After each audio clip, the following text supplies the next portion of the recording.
right now that he is still confident that they're going to be able to do this. It's not over yet, and a lot of the crepe hanging from reporters think that it's a done deal. It's not a done deal. A little bit, premature on the grave walking here. But as Spicer was speaking, of course, we were getting word that Speaker Paul Ryan has left the White House after a meeting with President Trump. We're told that he came bearing unfriendly news. The New York Times, among others, reporting that he just told President Trump didn't have the votes. The votes were not there. That did not stop the vice president, Pence, who's still up on Capitol Hill trying to win over some of those conservative caucus members. We are hearing separately that every effort that's been taken to win over the conservative members has ticked off moderate members of the so-called Tuesday group. I think that goes back to a time when these moderate members used to meet on Tuesdays. But be that as it may, they don't like it when concessions are made to conservatives. I want to get Texas Governor Greg Abbott in on this. The governor also met with the president today. I don't want to take the leap that many in the media were making, Governor, that this is going nowhere fast, but it looks like it's going nowhere fast. So what's the fallout then? If it does fall apart, can Republicans easily pivot now to tax cuts? Because that, I'm told, is a lot easier said than done. What do you think? Well, listen, one of the priorities the president has is to stimulate the economy. One of the components of doing that is those tax cuts. The president, is my perception, fully intends to move aggressively down the pathway to ensure those tax cuts are implemented. Second, but also related to that, Neil, is the fact of why it was that I was meeting with the president today. We met to make a big jobs announcement that shows the president, even though he's involved in this health care fight, is also working to ensure that we are creating more jobs in the state of Texas, across the United States. And what today's announcement dealt with was the onshoring or reshoring, the return to the United States about jobs that had been offshored in the past. So the president remains committed to the full dynamics of what he campaigned on to ensure that we improve the economy, we create more jobs across the United States of America. Does it bother you, Governor, and you and I have chatted about this before, and I always think with news networks, business networks, we have plenty of time to get into the bad news, the disappointing news for Donald Trump, as well as the good news, the latter you just alluded to. But it seems disproportionately negative. Now, many would argue, and my colleagues in the press say, well, that's because the news is disproportionately negative for Donald Trump. I'm not so sure about that. But I do know that these type of jobs announcements, and even yours with the president today, tend to get short shrift.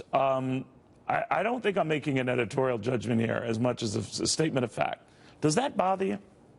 Well, it is frustrating when it seems like some components of the news media want to focus only on the bad or only on ways that are antagonistic to the president. But listen, the reality is what everyday Americans feel and believe and think, and what everyday Americans see is a president who is focused on creating more jobs in this country. Remember, that is why the president won the election in the first place. It dealt with those blue-collar jobs in Michigan and Ohio and Wisconsin and states like that. And what the president announced today, what he's focused on and what he is achieving is addressing those economic concerns by middle-class Americans. Well, you know, it's interesting. Part of the appeal that Texas has had and you have had as a governor, enticing businesses to relocate, there has been your very low taxes, in some cases zero taxes for these companies that come in.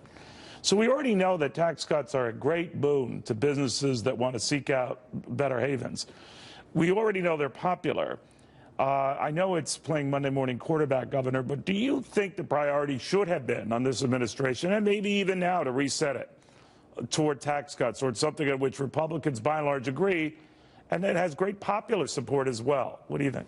I think there's several things that must be done and can be done at the same time.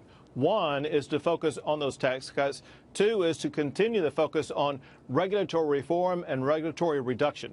We're seeing that whether it be in Dodd-Frank or the EPA or with regard to so many different ways. It's, I believe, as much the regulatory reduction that is stimulating the stock market, that's stimulating the economy, that's elevating what Jamie Dimon called the animal spirits among businesses across this country. So we need to do multiple things to stimulate our economy. Remember this, Neil, and that is during the entirety of the Obama administration, gross domestic product never exceeded 3%.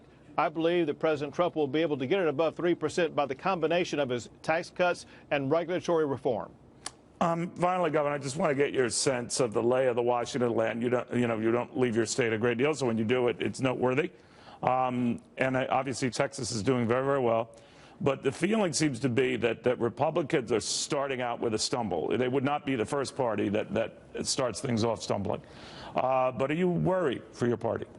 Not at all, because for one, we do have a bold, aggressive agenda that connects with Americans in the way that we need to. The kind of thing that has made Texas so great, the kind of thing that's made Texas #1 in the nation for job creation is exactly what the Republicans will be focusing on, the things that we will achieve. And so I think that as we reach out and continue the agenda that we're focused on, it will connect with those in their pocketbooks in ways that Americans really desire.